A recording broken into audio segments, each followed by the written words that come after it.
Maraming salamat po. Magandang umaga sa ating lahat.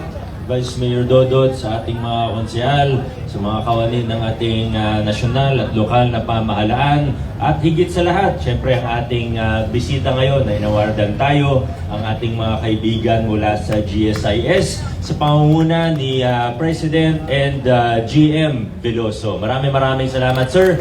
Sa lahat po sa inyo, maraming salamat po. Thank you for continuing to be a strong partner of the local government of Pasig City. Alam niyo, nung 2019, naabutan natin ni na Ma'am Ruth, alam na rin siguro to ni na Ma'am Eva, marami sa mga assets natin ay hindi insured. Kaya nakakatakot, pag may mangyari, wag naman sana, lagi tayo nagdadasal na walang mangyari, hindi magkasunog, hindi magkalindol, pero para tayong nagsusugal niyan pag hindi insured ang marami sa mga assets, pati ibang mga building, mga sasakyan, not to mention other movable property, pero marami talaga hindi insured. Kaya nagsumikap tayo sa pangunguna ng ating OGS na sa totoo, batas naman yan, dapat naman talaga naka-insure ang ating mga assets, pero nagsumikap tayo, kasama rin ng city admin, ang ating mga departamento na talagang i-insure lahat ng dapat may insure. Kaya maraming salamat sa GSIS. Thank you for making it easy for us as well. Kaya palakpakan po natin ulit ang ating mga kaibigan mula sa GSIS. Hindi na ako magbibigay muna ng mahabang mensahe. Next week na lang po. Maraming salamat sa inyong lahat. Magandang umaga at adjourn na po tayo. Taas po natin ang ating kanang kamay at sabay-sabay po natin bigkasin ang panunumpa sa watawat ng Pilipinas. Ako ay Pilipino. Buong katapatan na nanunumpa sa watawat ng Pilipinas at sa bansang kanyang sinasagisay na may dangal, katarungan at kalayaan na pinakikilos ng sambayan ng makadiyos, makatao, makakalikasan, at makabansa.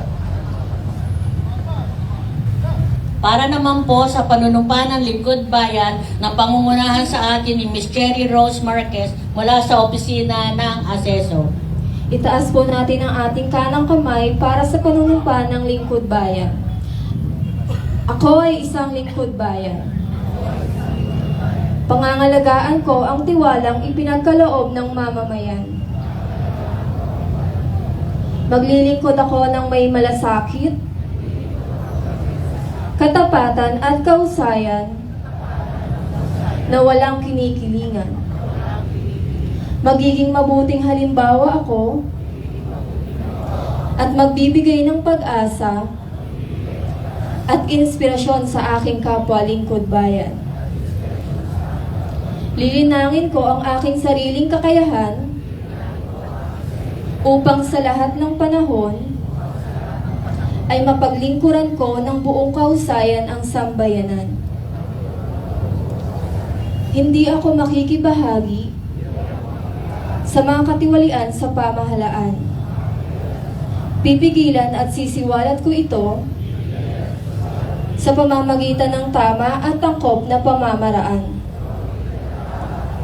Isasabuhay ko ang isang Lingkod Bayang makadiyos, makatao, makakalikasan, at makabansa. Tutugon ako sa mga hamon ng makabagong panahon tungo sa adikain ng matatag, maginhawa, at panatag na buhay. Sa matungkulin at hangaring ito, kasihan nawa ako ng may kapal. Ngayon po ay ginugunita natin ang mga sumusunod. Mr. Nel, please. Air Transportation Safety Month, Proclamation number 115-A, Series of 1966. Philippine Heart Month, Proclamation number 1096, Series of 1973. Civil Registration Month, Proclamation number 682, Series of 1991. National Arts Month, Proclamation number 683 series of 1991, National Down Syndrome Consciousness Month, Proclamation number 157 series of 2002, National Dental Health Month, Proclamation number 559 series of 2004, National Health Insurance Month, Proclamation number 1400 series of 2007, February 3 to 9, National Dental Health Week, Proclamation number 235 series of 1951, Week Month Lupus Advocacy Week, Proclamation number 1435 series of 2007, and first Saturday of February, Adoption Consciousness Day, Proclamation number 72 series of 1990. Thank you. Next is the presentation of awards and turnover ceremony. May we call on Ms. Eva Christine S.J. Nazareth, OIC OGS Asset Management Division. Good morning, everybody. So, this is an honor to introduce the delegates from GSIS to formally turn over the Gold Seal of Protection Award given to Pasig City. To introduce, first and foremost, Mr. Tristan P. Hernandez, Officer 1 of the Marketing Department, Mr. Marco Apollo C. Antonio, Manager, Marketing Department, Mr. Eric G. Bondo, Vice President, Ms. Leia Melissa D. De Leon, Senior Vice President of the Insurance Group, Attorney Jason C. Teng, Executive Vice President, CBS, Attorney Christine Jane B. Ejercito, Chief of Staff of the Office of the President and General Manager, and of course, to formally turn over the awards, Mr. Jose Arnulfo Wick Velasco, the President and General Manager of the Insurance Group.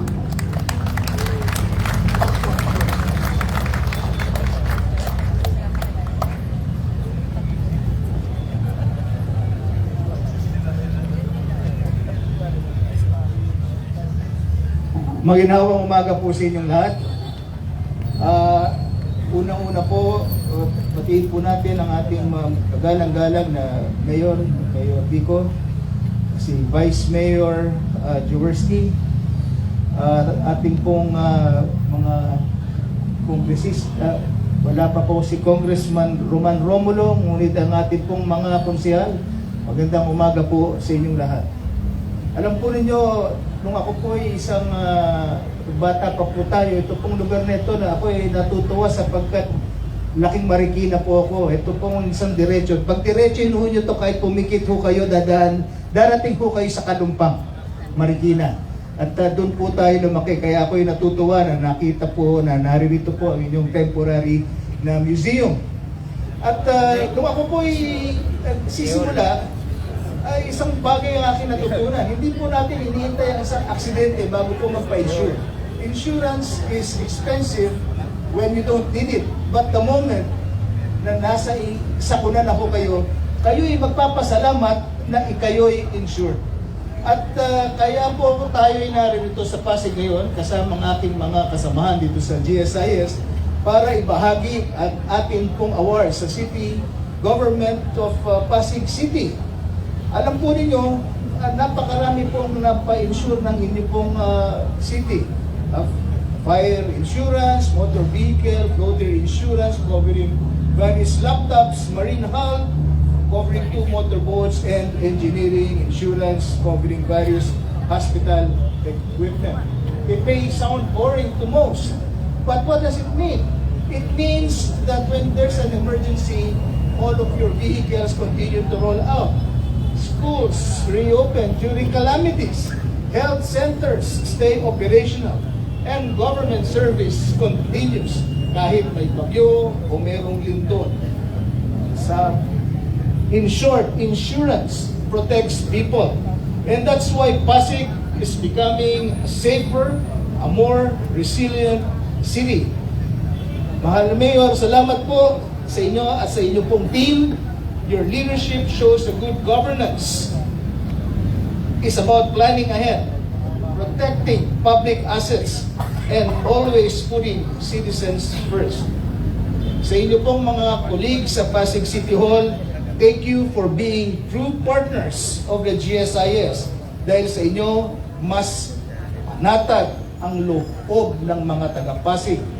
And let me end with this simple thought. A city becomes great, not only because of tall buildings or new roads, but because its leaders quietly do the right things even before problems arrive. Congratulations, Pasig City. Thank you, Mayor Vico and team. And thank you for helping make Pasig a safer place for every family who calls it home. Magandang umaga po sa inyong lahat.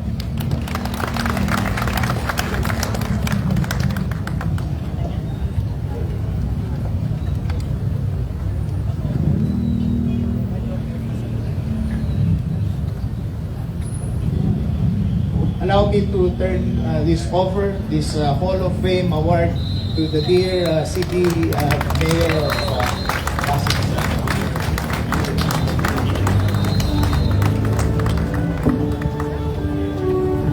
Ang Hall of Fame Award po, ibig sabihin, 3 beses na po na-awardan ang City Government of Pasig ng Gold Seal of Protection Award. So the marker will be presented once the new Pasig City Hall is constructed bilang pasasalamat at pagkilala po ng GSIS sa ating insurance sa mga assets of the city government. Thank you very much, GSIS, and of course, thank you very much to Mayor Vico Soto at ang ating council, and of course, Vice Mayor Jaworski. Thank you!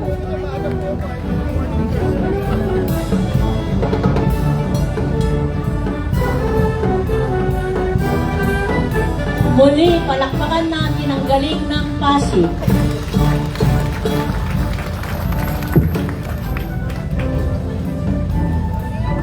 Maraming salamat po sa departamento at tanggapan na nanguna sa maiking programa sa umagang ito. Mula sa Institutional Sector Assessor's Office, ako po si Masti Galvez mula sa Assessor's Office. Ito sa Ako naman po, si Nel Ventosa from Assessor's Office. Maraming salamat din po sa mga taga-GSIS. Mula sa ating Pasig City Symphonic Band at Cultural Affairs and Tourism Office. Kami ang naging guro at palatuntunan ngayon umaga. Maraming salamat po. Sa pagkakataon pong ito, pakinggan po natin ang mensahe ng ating punong lungsod ng Pasig. Mga kasama, palakpan po natin ang ating pinakamamahal na mayor, Mayor Vico Soto.